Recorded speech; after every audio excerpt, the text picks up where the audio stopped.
할렐루야. 우리 하나님께 영광의 박수 드리겠습니다. 우리 옆에 분하고 앉으시면서 나라와 민족을 사랑하십시다.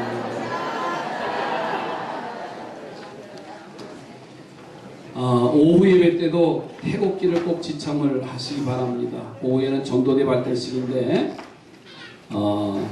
우리 거리 나가서 한 번 더 전도하면서 함께 할 겁니다. 예. 땀나지요? 한 번 더 할까요? 뭐 설교 들어도 나라 사랑하는 게 최고의 은혜입니다. 제가 어제 통계를 보니까 우리 세계 OECD 국가에서 50개가 1등이래요. 그래서 뽑아왔어요. 제가 대충 한번 읽어드릴게요. 자살률 세계 1위. 그렇죠? 10만 명당 35명이 자살. 산업재해 사망률 1위. 가계부채 1위. 뭐 50개를 나열하려면요 그냥 예배 끝나요. 실업률 증가폭 1위. 그냥 넘어갑니다. 낙태율 1위. 중년 여성 사망률 1위. 15세 이상 술 소비량 1위. 독주 소비량 1위.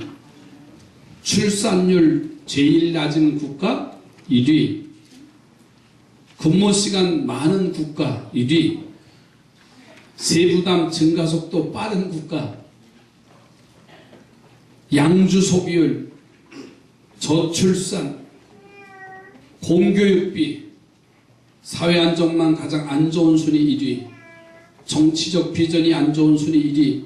고등교육 국가가 지원해주는 비율 뒤에서 1위. 뭐 온실가스 배출률 뭐 이루 말할 수가 없어요. 교통사고 사망률 높은 국가. 노인 교통사고 비율 1위. 어린이 교통사고 사망률 1위. 다 1등이에요. 창피할 정도입니다. 근데 우리는 심각성을 못 느끼고 하는 게 오늘 우리 시대의 모습이에요. 학교 교편을 가지고 있는 선생님들은 아이들 가르치기 힘들다고 다 사표를 낼 정도예요. 어제도 대안학교 하는 목사님 두 분이 오셨어요. 교장선생님, 교감선생님 오셨는데 학교에서는 30위 안에 들은 아이들만 관심 갖고 있대요. 그러면 30위 이상 30% 하위권 애들은 다 어떻게 한다는 거예요. 이게 오늘 우리들의 현실이에요. 나라를 생각하지 않고 미래를 생각하지 않고 너무나 지금 자기중심해. 제가 늘 말씀드리잖아요. 나는 대통령 세워주면 나는 쓰레기통부터 거리에 설치할 거예요. 아무 양심에 가르침 없이 저도 우리 모두가 다 버리는 그런 시대가 지금 이 시대예요. 여러분 2등이 7개래요. 그것만 말씀드릴게요.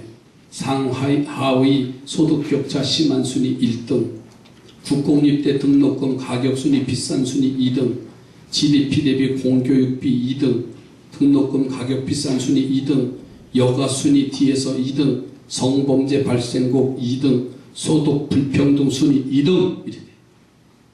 저는 이것을 보면서 난 자살률, 가정 이제 이혼하는 그것만 1등인 줄 알았더니요, 우리가 알지 못하는, 피부로 느끼지 못하는 그런 일들이 너무나 우리 앞에 와 있음에도 불구하고 너무나 알지 못해요.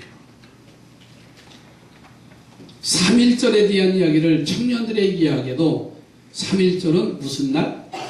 노는 날. 이게 전부입니다. 징검달이잖아요. 내일 하루 징검, 내일 월차만 내면 모레까지 쉬잖아요. 그러니까 금요일서부터 쉬고 있잖아요. 어디 가요? 놀러 가는 거예요. 노는 날로 착각하고 있어요. 옆에 분하고 정신 차립시다. 그러니까 여가 선용을 하더라도요, 여가라고 하는 말은 레크레이션이에요. 레크레이션의 말은 재충전한다는 말입니다. 재충전할 수 있고 무언가 힘을 얻는 게 여가 선용인데 우린 잘못 활용하고 있다는 거예요. 이스라엘 나라가 미디안 나라의 속국이 됩니다. 그러므로 그들이 미디안에게 너무나 많은 착취를 당하고 백성들의 삶이 고통스러웠어.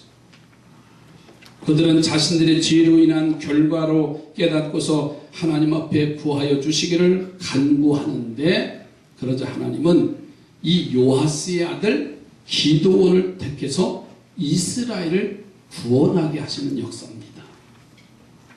하나님의 부르심에 응해서 하나님이 주시는 축복과 능력으로 미디안을 대파하고 나라를 회복하는 사역을 감당한 사람이 이 기드온입니다. 기드온이 나라를 되찾는 행적이 너무나도 훌륭했기 때문에 오랜 동안 이스라엘 백성들은 그를 따르고 나라가 태평하게 됐습니다. 오늘 우리는 3.1절 정신을 영원히 기려야 되는데, 나라와 민족의 중요성을 깨닫고 나라를 사랑하는 하나님의 자녀들이 되어야 되는데, 나라는 뒷전이고 너무나 자기 중심적으로 사는 이 시대의 모습을 우리는 안타깝게 생각해야 되지 않을까요?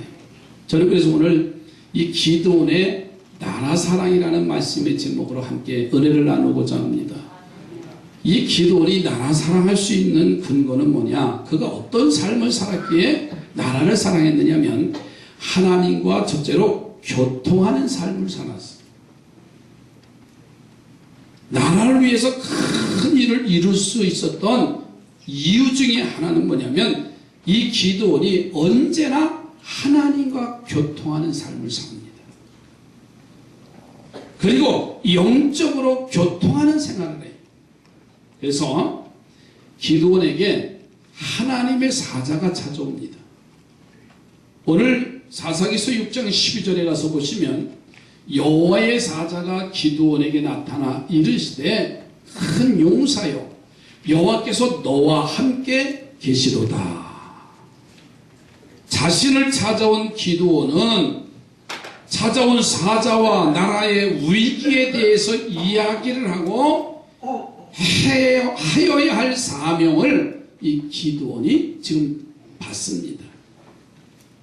하나님의 사자가 찾아오시고 그 사자와 영적인 대화를 하면서 나라를 걱정할 수 있었던 것은 뭐냐면 이 기드온의 영적 상태가 매우 건강했다는 사실을 알 수가 있어요. 즉 언제나 기도하고 하나님의 음성을 듣기를 즐겨하는 영적인 기가 있는 사람이에요. 여러분 하나님을 가까이 하는 성도가 되시기 바랍니다. 소통하고 교통할 수 있는 이 민족이 되어야 됩니다. 또 하나님께 제사드리기를 기뻐하는 삶이 기드온이었어요. 하나님의 사자는 기드온에게 찾아오셔서 미디안에서 하나님의 백성을 구할 사람이 바로 자신이라는 것을 알려줘요. 그런데 그 명령을 받으니까 너무나 두려운 거예요. 자신의 가문도 자신의 모습도 보면 너무나 작고 부족하고 허물이 많은 사람이 기드온입니다. 그러자 하나님의 사자는 하나님이 너와 함께 하실 것이요, 네가 미디안 군대를 한 사람 치듯 칠 것이라고 하나님의 사자가 기드온에게 말하고 있습니다. 그러자 기드온은 자신이 예물을 가지고 올 때까지 하나님의 사자가 떠나지 말 것을 간청하지요. 그래서 하나님의 사자는 기드온과 약속을 하고서는 기다리고 있습니다. 그래서 기드온은 제물을 하나님의 사자 앞에 내려놓습니다. 그리고 하나님의 사자는 그 무교 전병을 반석 위에 놓고 그 위에 국을 쏟으라고 명령합니다. 그래서 기드온은 그대로 행하니까 하나님의 사자가 지팡이 끝으로 제물에 대니까는 불이 반석에서 나와서 제물을 사르고 하나님의 사자는 떠나서 보이지 않습니다. 이것이 바로 승리자 기드온이 존재할 수 있었던 이유예요. 두려웠다고 했습니다. 내놓을 곳 없다고 했습니다. 가문을 봐도 어느 하나 자랑할 것도 없다고 했어요. 그러나 하나님의 부르심에 순종하고 아멘은 하는데 능력이 없었어요. 하나님의 사자가 명령하는 그대로 행하니까 기드온에게 자신이 생기게 됩니다. 하나님과 기도로 교통하고 하나님의 사자와 영적으로 대화할 수 있는 영성, 건강함, 그 사명을 받았을 때 두려워하고 망설이는 삶이 아니라 곧바로 주님 주신 사명을 감당하고 그 사명에 최선을 다할 수가 있었어요. 먼저 하나님 앞에 귀한 예물을 드리는 믿음이 하나님을 기쁘시게 했을 뿐만 아니라 하나님의 능력이 임했다는 사실. 그래서 수십만의 미디안의 용사와 300명의 용사를 거느리고 간 기드온의 용사들이 그 전쟁에 승리했습니다. 사랑하는 성도들이요, 이 기드온의 삶을 부러워하시기 바랍니다. 그리고 그런 자세로 여러분들이 살아가기를 주님의 이름으로 축복합니다. 그러면 언제나 우리들에게 하나님의 능력이 임하고 언제나 승리의 삶을 살게 될 줄로 믿습니다. 하나님과 교통하는 삶, 하나님과의 관계가 회복되면 오늘 우리는 능력의 사람이에요. 다윗을 보세요. 블레셋의 몸을 위탁하고 살았을 때입니다. 그런 블레셋의 이스라엘과의 전쟁을 하게 되니까 블레셋 장수로 참전을 하지만 블레셋 장수들이 그를 의심해서 다윗을 머물게 합니다. 그래서 그 전쟁에 참 이제 포기하고서는 성 시글락에 돌아옵니다. 그가 잠시 성을 비운 사이에 아말렉이 그 성을 쳐서 재물을 노략하고 다윗의 아내나 자식들을 포함해서 성중 사람들 다 포로로 잡혀가요. 너무나 충격적인 일을 당하니까 다윗의 부하 중에 한 사람들이 와서 다윗을 돌로 치려고 원망합니다. 다윗이 너무나 어려운 처지지요. 그러나 그는 하나님과 교통하는 사람이에요. 그래서 제사장 아비의 아들에게 제사장의 에봇을 가져오라고 하고 가져온 제사장의 에봇 앞에 무릎을 꿇고 하나님 앞에 기도합니다. 하나님은 다윗의 기도를 들으시고서는 지금 쫓아가면 그들을 추격할 수 있고 승리하게 될 것이라는 응답을 받아요. 다윗은 그 응답을 듣고 쫓아가서 적군을 파하고 자신의 가족과 모든 포로로 잡혀간 부하들의 가족도 되찾아오게 하는 사건이 나타나요. 그 위대한 사역을 이루기 위해서는요, 오늘 우리도 다윗과 같이 기드온과 같이 하나님과 교통하는 성도가 되시기 바랍니다. 두 번째로는 다윗이 나라 사랑하는 모습을 보니까 믿음의 증거를 가진 사람이었어요. 하나님이 주신 사명을 잘 감당하기 위해서 기드온이 결심을 합니다. 자, 그런데 상대가 너무나 많고 강대국입니다. 그래서 마음에 두려움이 생겼는데 그는 하나님이 자신과 함께 하신다고 하는 확실한 증거가 지금 필요해요. 그래서 하나님 앞에 간청을 해요. 양털 한 뭉치를 타작마당에 두고 밤을 지나면 내일 아침 일어나면 이 양털에만 이슬이 내려쳤고 그 주변의 마당은 이슬이 젖지 않는 것을 보면 하나님이 나와 함께한다는 사실을 보여달라는 거예요.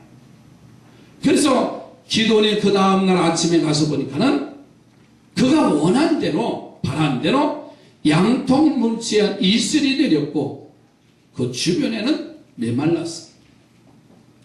아, 하나님이 함께 하시는구나 하고 마음을 다졌지만 여전히 다윗은 미디안 군사 20만 명 이상의 구군대와 싸우려니까는 도저히 용기가 나지 않습니다. 그래서 두 번째 간청을 합니다. 하나님, 이번에는 양털 뭉치를 타작마당에 놓지만 한밤이 지새우면 지난번과는 정반대로 양털 뭉치에는 이슬이 내려 흠뻑 내리고 그리고 땅이 마르던 상황을 그가 이야기하면서 반대 역사가 보기를 기다렸잖아요. 여러분, 양털은 마르고 땅은 적게 해달라고 하는 그 간청의 모습 보세요. 그 다음날 가보니까 그대로 됐다는 거예요. 이 증거로 말미암아 용기 없는 기드온이 용기 있는 사람이 되고요. 믿음이 흔들렸던 사람이 믿음의 사람이 됐어요. 우리는 여기서 하나님이 쓰시고자 하는 사람에게는요, 하나님은 한없이 관대하시고 이해가 많으신 하나님의 사랑임을 발견할 수가 있어요. 기드온처럼 믿음의 증거를 갖기를 주님의 이름으로 축복합니다. 적어도 우리가 예수 믿으면은요, 믿음의 증거가 있어야 되잖아요. 하나님이 나를 사랑하신다는 이 영적인 증거가 있어야 믿음이 한 발짝 한 발짝 나아갈 수가 있잖아요. 예배당에 와서 예배를 드려도 믿음조차 찾아볼 수 없다고 하면 얼마나 안타까워요. 적어도 예수 믿은 지 수십 년이라도요, 예수 믿는 증거가 없다면 우리는 불행한 사람이에요. 불쌍한 사람이에요. 여러분, 예수 믿는 믿음의 증거가 많아지시기 바랍니다. 확실한 사람이, 확신의 사람이 되고요, 믿음의 사람이 되십시오. 바울은 다메섹 도상에서 부활하신 주님을 만났지요. 그분의 음성을 듣고 그분이 하나님의 아들이신 것을 깨달았어요.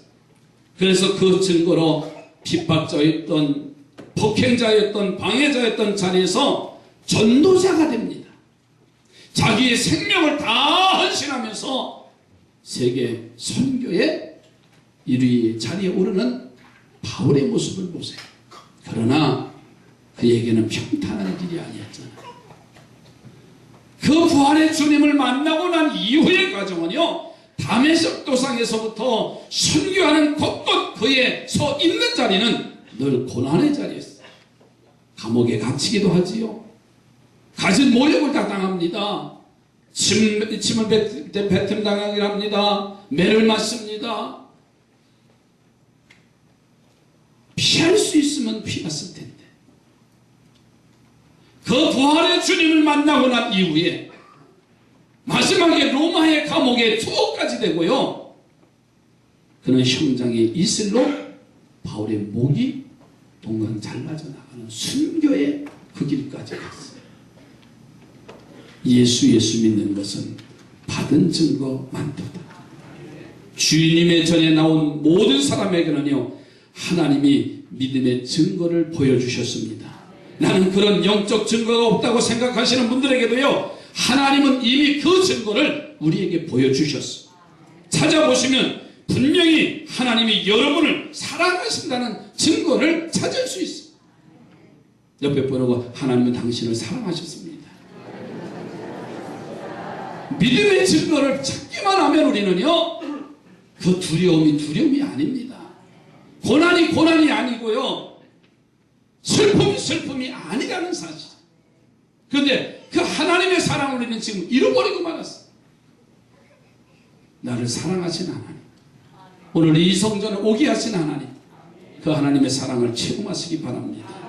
그러니까 믿음의 증거를 가진 자였기 때문에 힘없는 자였지만, 두려운 자였지만 나라와 민족을 위해서 일할 수 있는 하나님의 일꾼이 됐습니다.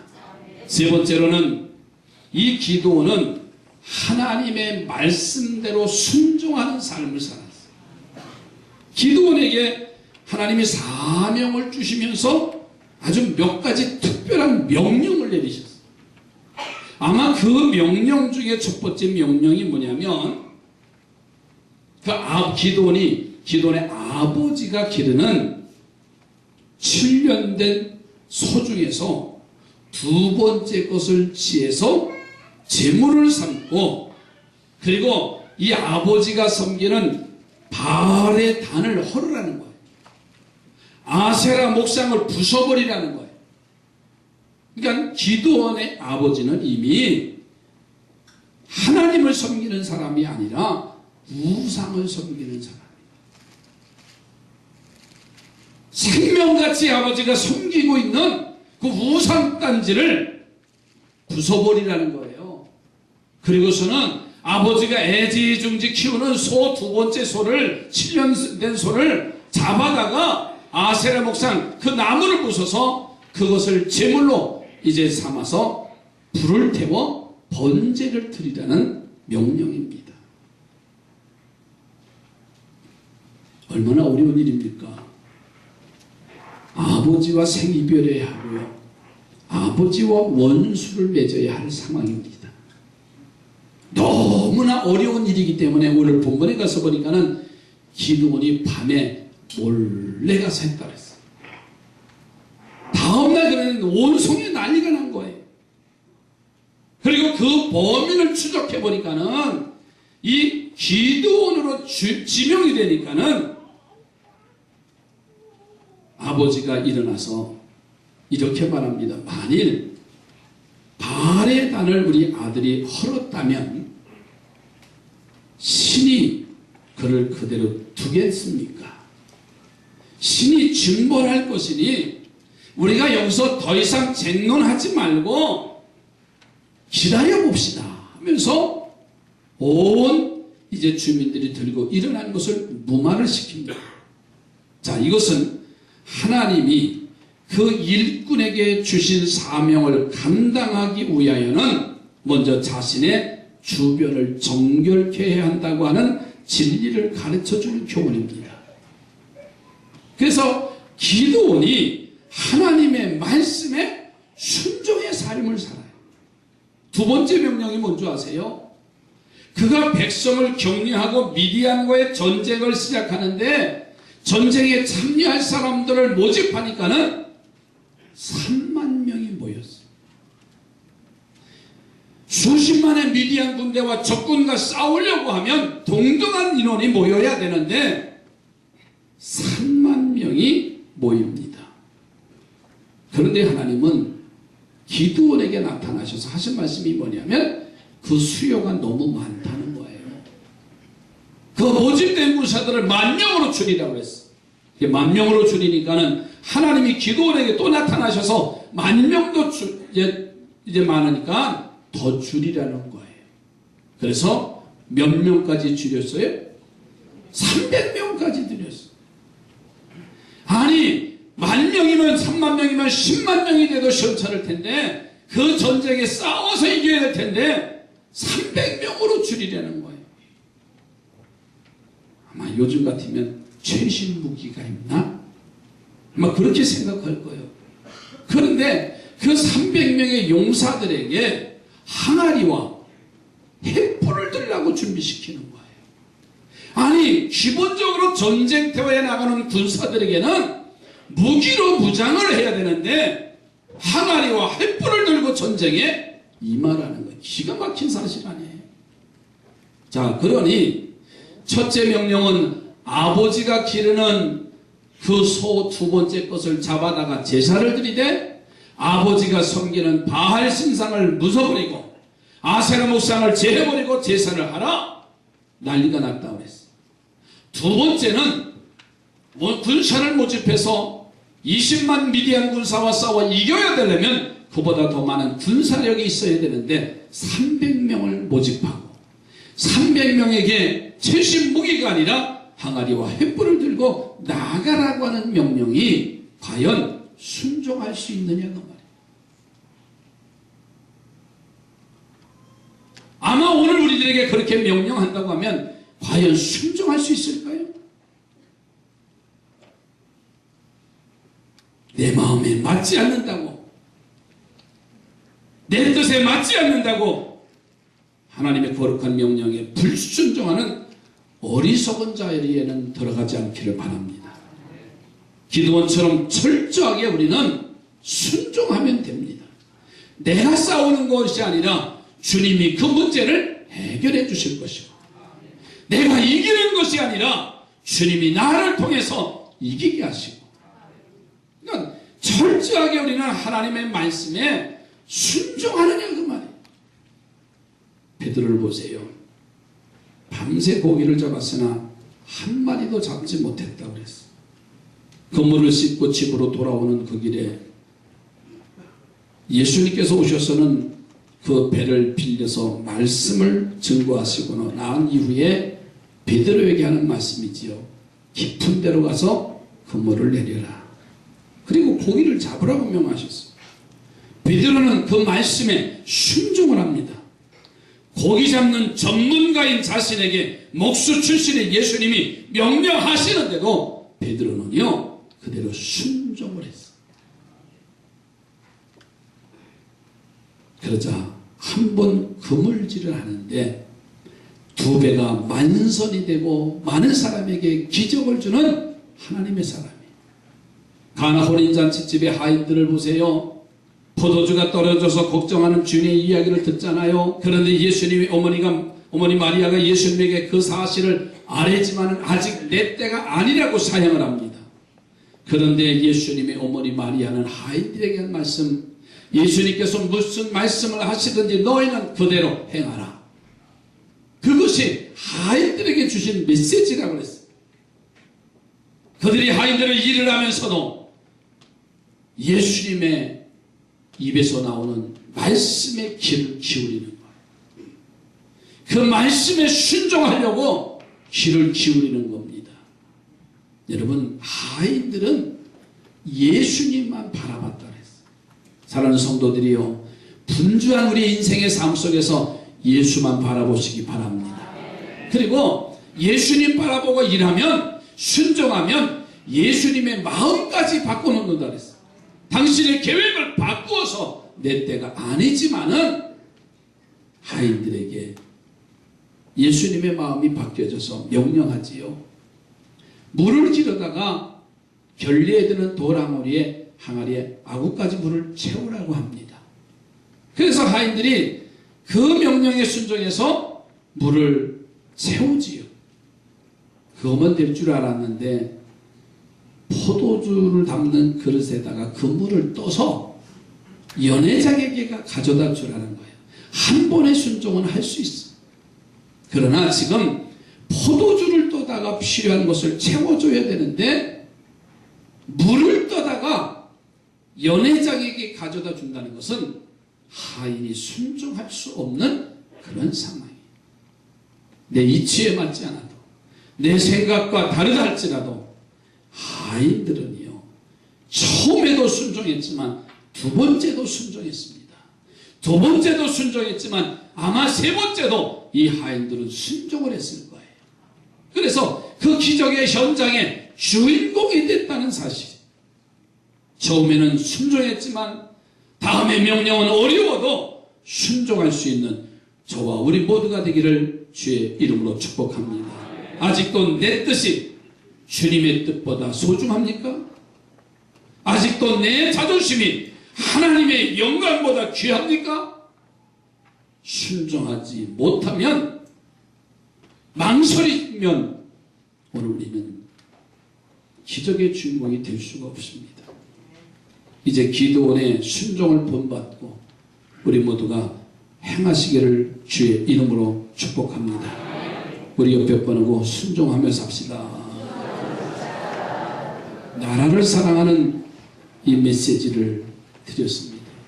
기도원은 하나님과 교통하는 삶을 살았다 그랬어요. 기도원은 믿음의 증거를 가진 자라고 했어요. 예수 믿는 것은 받은 증거가 난다. 여기까지 나를 도우셨는데 이후도 하나님은 나를 도우실 것이다. 나를 이곳에 세워주셨는데 이후로도 하나님은 나를 지키시리라. 그 증거가 있어요. 그리고 하나님의 말씀대로 순종할 수 있는 삶은 300명의 용사를 가지고 20만 명의 미디안 군사와 싸워 손 하나 대지 않고도 이기게 하셨어요. 그 하나님을 찬양하시고 오늘도 승리자가 되기를 주의 이름으로 축복합니다.